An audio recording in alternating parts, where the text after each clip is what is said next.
हा. सुशांत सिंह प्रकरणात सीबीआयने क्लोजर रिपोर्ट फाईल केलेले आहे. कसं पाहता तुम्ही याकडे? आणि नवीन नवीन वाद होत आहे.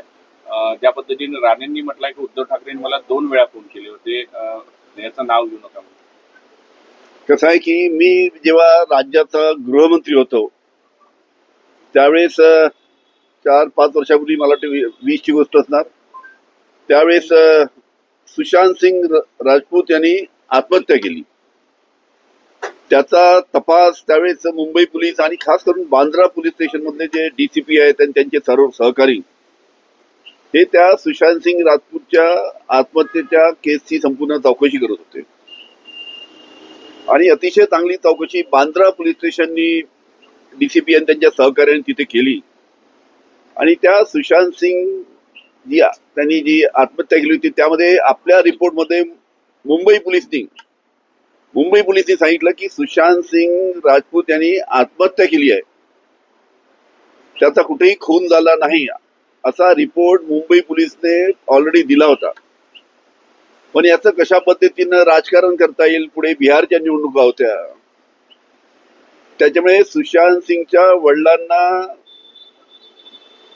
पाटण्यामध्ये बिहारमध्ये तिथे एक केस टाकायला लावली की रिया चक्रवर्ती जी फिल्म ऍक्ट्रेस होती तिने 15 कोटी रुपये सुशांत सिंगचे हडपले. अशा पद्धतीने सुशांत सिंगच्या वडिलांनी तिथे पाटण्याला तिथे FIR टाकला. आणि त्याच वेळेस आम्ही म्हणत होतो की मुंबई पोलिसनी आणि खास करून बांद्रा पोलीस स्टेशननी अतिशय चांगली चौकशी केली होती. त्यांनी क्लिअर रिपोर्ट दिला होता की याच्यामध्ये हा 100% सुशांत सिंग राजपूत याचा सुसाईड आहे.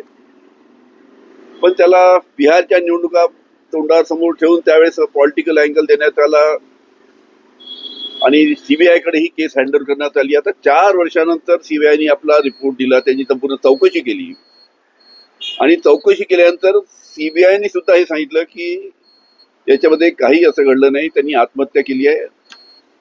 आणि क्लोजर रिपोर्ट सीबीआयने काल ते कोर्टामध्ये दाखल केला. सर, प्रशांत कोरटकर यांना परिणय फुटे यांनी म्हटलं आहे की प्रशांत कोरटकरला 3 ते 4 दिवसात पोलीस बेड्या ठोकतील. काय वाटतं तुम्हाला? अरे हेच तो लोक त्याला संरक्षण देऊन राहिलेत. त्याला संरक्षण कोण देत आहे हा सगळ्यात मोठा प्रश्न आहे. प्रशांत कोरटकर सारखा एक किल्लर माणूस पोलिसांना गेल्या 15-20 दिवसापासून सापडत नाही. कोणाचं त्याला संरक्षण आहे? कोणाच्या संरक्षणामध्ये प्रशांत कोरटकर हा अतिशय सुरक्षित आहे? तो परदेशात पळून गेला की भारतात आहे याचं सुद्धा उत्तर त्या निमित्तानं कोणी द्यायला तयार नाही. त्याच्यामुळे प्रशांत कोरटकर ज्यांनी छत्रपती शिवाजी महाराजांचा अवमान केला अशा या प्रशांत कोरटकरला कोण वाचवत आहे? नागपुरांचे अनेक लोकांची त्यांच्याशी संबंध आहे जे सध्या सत्तेमध्ये आहे. त्याच्यामुळे प्रशांत कोरटकरला लवकरात लवकर पोलिसांनी पकडलं पाहिजे.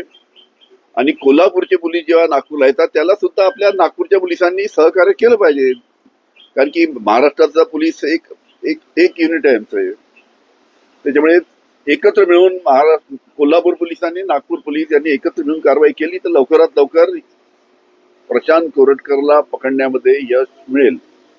कुठेतरी नागपूर पोलीस सहकार्य करत नाही असंही बोललं जात आहे. चंद्रपुरात प्रशांत कोरटकर लपून असावा किंवा 2 दिवसापूर्वी तो हॉटेलमध्ये होता असंही बोललं जातं. असं आहे की तुम्ही आता पाहिलं मधल्या काळामध्ये तो बीडचा कोण खोक्या, आता त्या खोक्याला पोलीस शोधत होती. खोक्या सापडत नव्हता. खोक्या भोसले तुमच्या लोकांना अर्धा तास इंटरव्ह्यू देत होता आणि तो पोलिसांना सापडत नव्हता. तुम्ही लोक त्याला शोधून त्याचा इंटरव्ह्यू घेऊ शकता, मीडियाचे लोक, पण पोलिसाला शोधू शकत नाही. अशा पद्धतीनं जे चालू आहे त्याच्यामुळे लवकरात लवकर प्रशांत कोरटकरला अटक केली पाहिजे, त्याला बेड्या ठोकल्या पाहिजे आणि त्याच्यावर कडक कारवाई केली पाहिजे.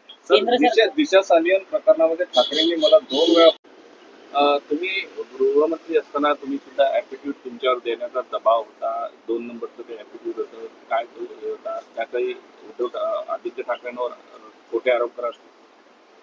माझं पुस्तक तुम्ही वाचा, त्यामध्ये सर्व लिहिलंय. त्याची कॉपी तुम्हाला देतो लागेल. सलील यांनी एक ट्विट केलं होतं, त्याच्यामध्ये असं म्हटलं होतं की परमबीर सिंग यांचे कारनामे हळूहळू बाहेर येतील, वेट अँड वॉच. काय सांगू? ठीक आहे ना, त्याची भरपूर कारनामे आहे त्याच्यात. आता परवाच पाहिलं ना, एटीएसचा प्रमुख असताना त्यांनी कशा पद्धतीचे आदेश दिले होते की भागवत साहेब जे आहेत RSS चे प्रमुख, त्यांना उचलून आणा, असं काहीतरी मीडियामध्ये रिपोर्ट आलाय. थँक्यू. केंद्र सरकार दिशा सालियन प्रकरणामध्ये ठाकरेंनी मला 2 वेळा फोन केला असा दावा नारायण राणेंनी केलेला आहे आणि आदित्यचं नाव पत्रकार परिषदेत घेऊ नका अशी विनंती केली आहे. तर नारायण राणे याला जोडून माझा प्रश्न आहे की नारायण राणेंनी हे सुद्धा दावा केलेला आहे की सुशांत सिंगचा जेव्हा खून होत होता तेव्हा तिथल्या उपस्थित एका नोकऱ्याने तो व्हिडिओ घेतला होता आणि हे सारे पुरावे योग्य वेळी देईल, तर त्यांनी आधी का दिले नाही? काय वाटतं? असं आहे, जे आता सध्या दिशा सॅलियनचं जे प्रकरण चालू आहे, हे फक्त ठाकरे परिवाराला बदनाम करण्याचं राजकीय षडयंत्र आहे.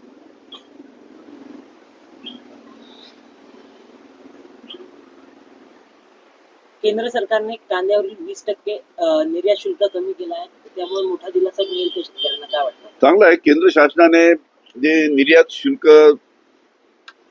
जे कमी केलं, त्याच्यामुळे आता कांद्याला चांगले भाव मिळेल.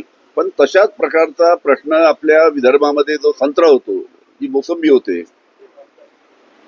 आणि संत्रा मोसंबी मोठ्या प्रमाणात बांगलादेशला जाते, आणि जितक्या मोठ्या प्रमाणात आपली संत्रा मोसंबी बांगलादेशला जाईल तेवढंच शेतकऱ्यांना त्याचा चांगला फायदा होतो. पण मधल्या काळामध्ये 1 किलोला 106 रुपये किलो हा निर्यात दर बांगलादेशचा होता. सातत्याने आम्ही मागणी करत होतो, आंदोलन केलं की निर्यात कर जो बांगलादेशचा आहे तो त्यांच्याशी चर्चा करून कमी करावा, जेणेकरून संत्रा मोसंबीला सुद्धा चांगले भाव मिळू शकेल. आणि त्या बाबतीत केंद्र शासनाने लक्ष घालून तशा पद्धतीचा निर्णय करून घेतला पाहिजे, जेणेकरून निर्यात कर जर संत्रा आणि मोसंबीवरचा कमी झाला तर चांगले भाव संत्रा आणि मोसंबी उत्पादक शेतकऱ्यांना मिळेल. जयकुमार गोरेंनी म्हटलं आहे की मी जेव्हा निवडणुकीत उभा राहतो तेव्हा तेव्हा माझ्यावर आरोप होतात आणि यासोबतच लोक माझ्या नावाच्या काळ्या बाहुल्या बांधून गावागावात बोलतात की मी निवडून नाही आलो पाहिजे म्हणून. काय वाटतं मला हे चुकीचं आहे? जयकुमार गोरे काय बोलले त्याला त्याचं काही मला माहित नाही. पण एक आहे, जयकुमार गोरेवर ज्या महिलांनी आरोप केलेत त्या महिलेला 1 लाख रुपये देऊन तिला अटक करायला लावली. तिच्याजवळ असं काय होतं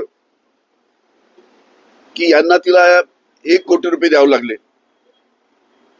म्हणजे तिच्याजवळ काहीतरी जयकुमार गोरेच्या विरोधात काहीतरी पुरावे असल्याशिवाय तिला 1 कोटी रुपये कोणी देणार नाही. आणि तिला 1 कोटी रुपये द्यायचं आम्ही दाखवून तिला अटक करण्यात आली, म्हणजे तिचं तोंड बंद करण्यात आलं.